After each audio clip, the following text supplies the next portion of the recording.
Scanning for audio.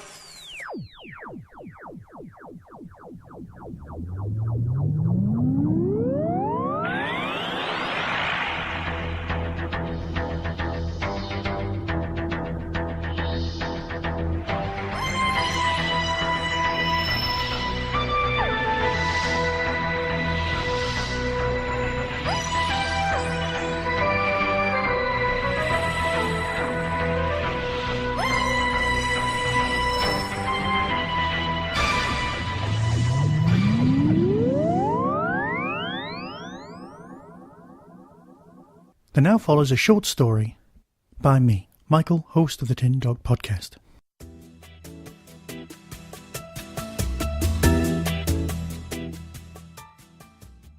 Are you sitting comfortably?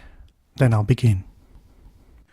Stephen had been drinking, not like his fellow stereotypical Scots, but enough to make him question the identity of the tall visitor who sat behind his desk when he first entered his darkened office. The office was his sanctuary, seen by many as the most important room in the world. This is the room that Stephen Moffat used to write in. A simple room, awards over the antique fireplace, and a less than impressive leather couch. A large pinboard against one wall, with colour-coded notes and precariously pinned files, were the only clues to the creativity that went on in this room. The sound of the party from downstairs was muffled almost into silence as Stephen watched the figure who sat in his chair. His chair. No one sat in his chair. As his eyes adjusted, a smile crept across his face, realising who the figure really was. "Matt, why aren't you downstairs enjoying the party?" "Is Matt Smith here?" said the figure, leaning forward so that Stephen could get a better look of his face. Slowly, Stephen realised, "You're not Matt. Who are you? Are you a fan? I can get the police here in a moment." His heart rate increased slightly. "You know who I am, Stephen." The figure gestured towards the wall next to the pinboard. A tall blue police box was parked against the wall. No, not parked against, parked through the wall. A soft blue glow marked the place where the police box and the wall tried to exist at the same time. "I'm the doctor," he nodded slowly, "and I need your help, Stephen." Stephen slipped down onto the couch. His grip loosened on the whiskey in his hand. If it wasn't for the Time Lord's reflexes, a loud thump would have followed as it hit the ground. "You're real," he said in a Scottish accent that comes from years of living in London. "You know I am, Stephen.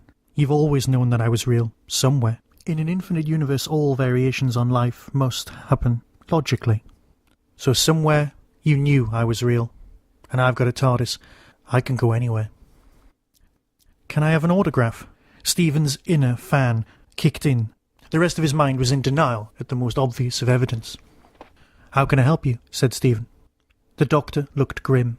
Structuring his words in his mind before he spoke, he said it as plainly and as simply as he could. He was, after all, speaking to a human.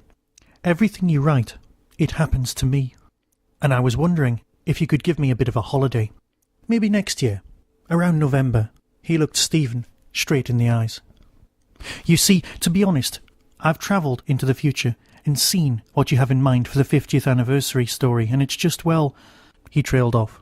"Stephen, I know you've just had the idea of what to write for the 50th anniversary story tonight, and I'm asking you to forget it.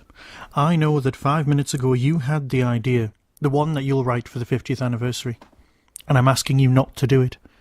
Please, Stephen, and I don't say please often, don't reveal my name. Just give me a few days off. The Eye of Orion's still there. No name revelation, no meeting of my former selves. You know how much I hate that. Just a few days off, by a pool, a nice cup of tea, something like that." "Sorry?"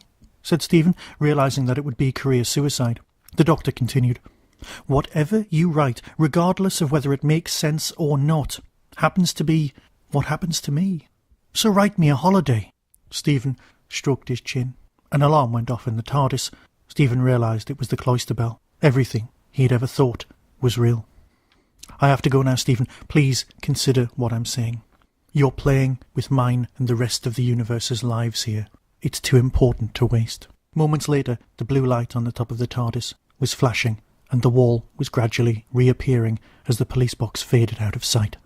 The screen on Stephen's desk was lit up. Whiskey in hand, he typed. The doctor sat on the beach. Looking up, he could see his own reflection in the screen. He thought about his meeting with the doctor, and how the man had smelled just as he'd always imagined, like a cathedral, like dust.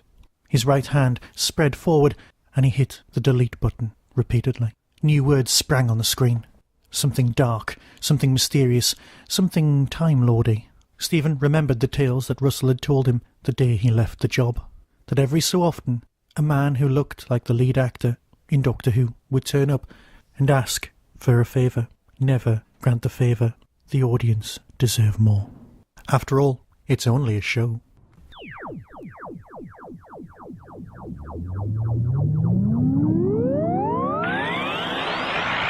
You have been listening to the Tin Dog Podcast. Doctor Who and its associated shows are copyright of the BBC. No infringement is intended. To contact the show, email tin-dog@hotmail.co.uk. To order, or simply find out more about the book Whostrology, the Time Traveller's Almanac, visit whostrology.com. The Tin Dog Podcast is a founder member of the Doctor Who Podcast Alliance.